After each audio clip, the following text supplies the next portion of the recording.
bien-être social et de la recherche assume la lourde tâche de mettre en œuvre les engagements internationaux de la République d'Haïti en matière de protection de l'enfance. Au lendemain du séisme, vous le savez, la France et la plupart des pays du groupe de Montréal ont gelé les adoptions avec Haïti pour donner le temps au pays de recommencer à fonctionner après cette dévastation énorme. Et la tâche est immense. Mais la mise en place du service de l'adoption internationale au sein de votre institution, Madame la Directrice Générale, participe à la reconnaissance des enfants haïtiens comme sujet de droit à part entière. Et il s'agit là d'un jalon important depuis la signature par Haïti le 4 mars 2011 de la Convention de La Haye. Depuis la ratification de cette convention et puis le décret présidentiel mettant fin aux adoptions individuelles, cette année, le vote par le Sénat du projet de loi relatif à l'adoption, et dont on attend que la Chambre des députés le vote également, Haïti est en marche et pourra, je l'espère, déposer rapidement les instruments de ratification aux Pays-Bas. Ce n'est qu'un début, et je suis sûr que demain sera mis en place un plan gouvernemental de protection de l'enfance en Haïti pour soutenir votre action. Alors, en ce qui nous concerne, l'adoption internationale, c'est au-delà de toute considération la question de trouver une famille de remplacement pour un enfant lorsqu'aucune solution nationale ne peut être trouvée. Et il en va de l'intérêt supérieur des enfants, privés de leur milieu familial, tant en Haïti que dans tous les autres États partis à la Convention. Les mesures prises par l'IBESR ont permis de relancer l'adoption entre nos deux pays. Et je salue la pugnacité de votre équipe et de vous-même, qui, je le sais, n'a eu de cesse d'expliquer tout l'intérêt qu'il y a à procéder selon les règles internationales. On ne verra donc plus de catalogue d'enfants à adopter, on ne verra plus d'enfants d'achat par des entités peu scrupuleuses. C'est donc avec un très grand plaisir que je suis parmi vous aujourd'hui pour marquer la détermination de la France à vous accompagner dans cet effort. Aujourd'hui, vous inaugurez des nouveaux locaux qui vont permettre à votre équipe de travailler dans de meilleures conditions de travail. Nous sommes très heureux et très fiers d'avoir contribué modestement à l'équipement de ces locaux et d'avoir permis ainsi à l'excellent travail que votre équipe et vous-même faites ici, de pouvoir se poursuivre dans de meilleures conditions et surtout de pouvoir améliorer les conditions d'accueil des familles haïtiennes.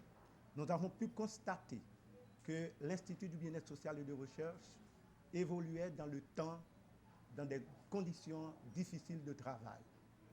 En témoigne l'exiguïté des salles de travail et le manque de formation du personnel, l'inadaptation du cadre légal. Ainsi, dès l'arrivée de cette équipe, c'est un fait indéniable que des progrès sont réalisés dans le domaine de la modernisation, de la refondation du territoire et tout particulièrement de la refondation de l'Institut du bien-être social et de recherche. Tout d'abord, il y a un cadre légal traitant des questions de l'adoption, des questions de trafic d'enfants. Ce cadre légal a été élaboré, actualisé, vulgarisé et mis à la portée de tout le monde pour que les enfants haïtiens connaissent de meilleures conditions de vie. Cela ne suffit pas. Il ne s'agit pas seulement d'élaborer un cadre légal. Il faut un cadre institutionnel. C'est dans cette dynamique qu'a été introduit ce projet de modernisation du cadre structurel de travail. Donc, les employés du service de l'adoption, de l'accueil, du service du certificat prénuptial auront l'opportunité d'accueillir les clients dans de meilleures conditions de travail. De même, a été entrepris au niveau de l'Institut du bien-être social et de recherche un vaste travail de valorisation des ressources humaines.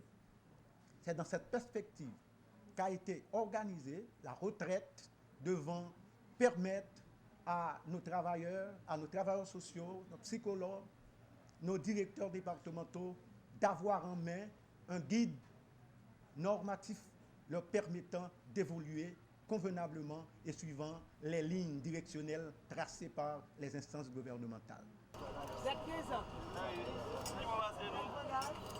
Cérémonie aujourd'hui, c'est une concrétisation un projet qui était vraiment kebe ma cœur. Ça veut dire que ça fait longtemps que moi arrivé dans Bien-être social, je trouvais qu'employé au travail dans un espace exigu.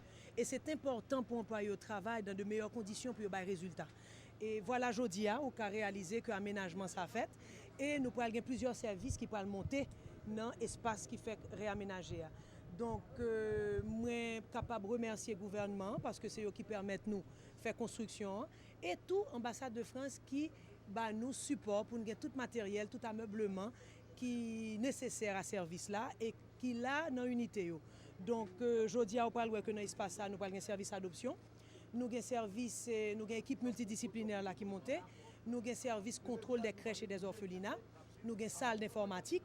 Donc, nous avons une bonne quantité d'employés qui montent qu'on y a dans l'espace qui pourrait permettre que les employés qu'on y a en bas viennent dans un espace encore plus commode pour qu'ils un service de proximité, de qualité à la population.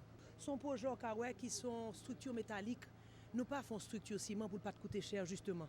Parce que comme on fait dit, malgré faibles moyens, malgré difficultés, moi ka dit que nous avons un support ministère planification, ministère affaires sociales pour nous faire. Donc en gros, moi ta dit que structure métallique ça tout bureau ça qui fait là pas qu'à coûter plus que 300 000 400 000 gourdes. Donc c'est pas un bagage qui coûte cher. C'est pas un bagage qui coûte en pile gourdes. Bon, ça veut dire que moi même pas qu'à dire la précision parce que c'est administration, chaque monde gagne rôle, chaque monde fait suivi. Donc c'est une compagnie qui vient faire pour nous. Maintenant avec finition bien entendu après que même chaises etc. C'est pas tout ameublement net parce que heureusement bien-être social te gain 2-3 bagages tout donc nous améliorer par exemple service électrique tout ça c'est bail capable plomberie parce qu'on après que on a gain 2 toilettes donc on a plusieurs coûts qui viennent additionner pour faire aménagement ça. Nouvelle perspective bien-être social gagné c'est continuer toujours travailler sur des projets de loi pour nous capables de faire respecter droit de monde. Par exemple, jeudi a une très belle nouvelle, il dit que loi adoption supposée au vote à la Chambre des députés et nous avons tout loi sous trafic et traite qui connaît dans le Parlement. Donc nous pourrons continuer à travailler sur plusieurs lois. Par exemple, nous avons travailler sur la loi organique du bien-être social. Donc nous avons en pile perspective et justement en parlant des enfants des rues qui c'est nous avons dit un goulot d'étranglement pour bien-être social parce que c'est une situation qui est plus difficile pour nous traiter. Nous avons une promesse ministère des Affaires sociales et nous le président a visité centre qui est dans Delma 3. Côté nous pourrons prendre en charge au moins 400 personnes dans la rue. Donc ça c'est une promesse vraiment qui est importante parce que c'est un problème qui fait partie de quotidien nous et qui est vraiment important.